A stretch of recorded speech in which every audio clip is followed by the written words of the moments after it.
Hello everyone, সবাই তোমরা কেমন আছো? আশা করি ভালো আছো, আমিও ভালো আছি। তো সবাই মিলে এখানে আড্ডা মারছি, আমরা সবাই বসে বসে আড্ডা মারছি সন্ধ্যাবেলায়। তো আমরা চলে এসেছিলাম মক্কেশ্বর থেকে, তারপরে সবাই এক জায়গায় হয়ে আমরা আড্ডা মারছি, গল্প টল্প হচ্ছে। তো আবার কালকে বেরিয়ে যাবো বাড়ির উদ্দেশ্যে। তো চলো।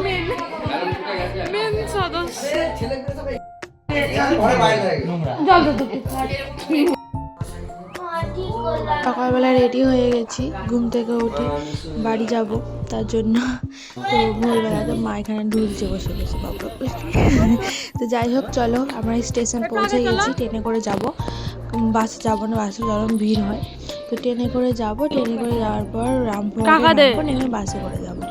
তো আমি ভিডিও করছিলাম, তো ট্রেন থেকে নেমে বাসে উঠতে যেয়ে আমার একটা বিপদ ঘটে গেছিলো। কারণ বাসে উঠতে গেছি আর এত ভিড়ের মাঝখানে না আমাকে পিছন দিকে ঠেলে দিয়েছে, আর আমার হাঁটুতে এত চরম লেগেছে না, আমি কাঁদতে কাঁদতে এসেছি রাস্তা, সেদিনকে তো আমি উঠতেই পারিনি। তো যাই হোক, আর ভিডিও করা হয়নি তার জন্য। তো আমরা ট্রেনে বসে বসে যাচ্ছি।